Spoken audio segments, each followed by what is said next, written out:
Back in the day, cartoons only existed as 30-minute commercials to sell toys to kids, and man, was I ever a sucker for the scam. For me, the big ones were Thundercats and Voltron when I was super young, both of which are practically unwatchable today.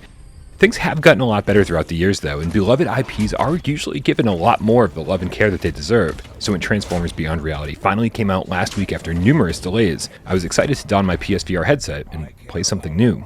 Megatron, even one as twisted as yours.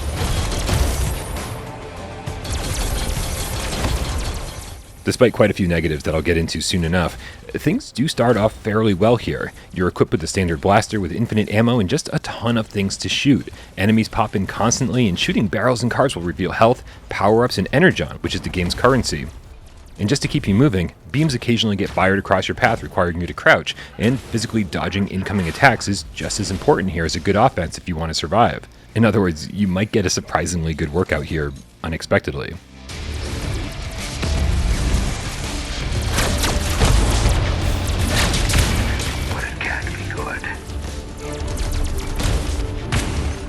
To keep things interesting, you're offered 3 different exosuits to equip that'll determine what your secondary weapon is, giving you either a sword to deflect shots, shields to block them, or a minigun for maximum firepower. All of these will change up the way that you play, whether you're more about offense or defense, but all will take constant power-ups to keep charged.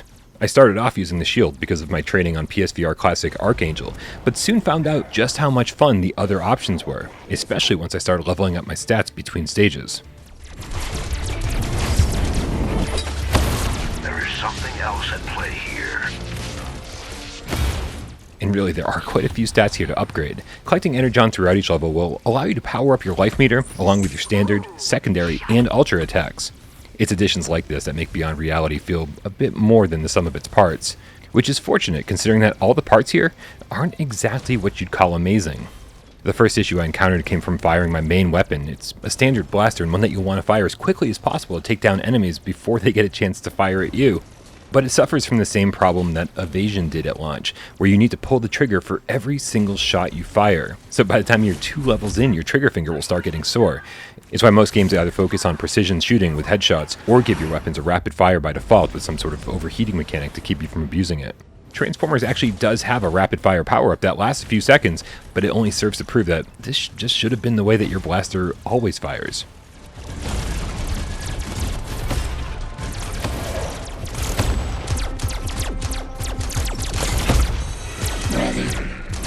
The 6 stages all play out in different environments, and while there is some blur here, and strangely a complete lack of depth, the game doesn't look too bad overall. There's decent music, slightly annoying voiceovers, and luckily each stage ends with a boss fight, which is a nice break from the general lack of enemy variety. And really, these boss battles are the only moments during the game that offer any kind of real challenge, and the only time you'll ever feel like an active participant in the war that's taking place all around you. See, you're not playing as a Transformer, you're playing as a human, and as a human, you're just being dragged from one end of the level to the other in what the game calls an exosuit, but really amounts to nothing more than a square platform hovering over the ground. The bigger fights are happening all around you. Autobots and Decepticons are duking it out as you skate by ineffectively. It would have been nice if you could participate in really any way at all, even if it was a short QTE event to sway the battle one way or another.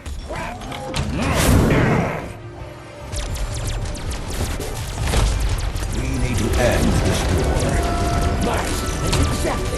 Like most rail shooters, Beyond Reality doesn't take long to get through. I played on the default difficulty and breezed through in just over an hour, almost maxing out my stats by the end. So it's fortunate that, in a way, the game does offer a New Game Plus option because you can simply just change the difficulty at any time. So playing through again on hard or brutal difficulty with your beefed up exosuit is an option here. But it's only really necessary if you're trying to squeeze out every last drop of gameplay that you can. And now that I've finished the campaign twice, I'm far more interested in seeing how long I can survive in the alternate arcade mode. This mode essentially strips you of your enhancements and tosses the story completely, and lets you see how far and how high of a score you can get without dying. Sadly, as of this review, more than a week after launch, trophies still aren't live, so I have no idea if I should be wasting my time in order to get a platinum trophy.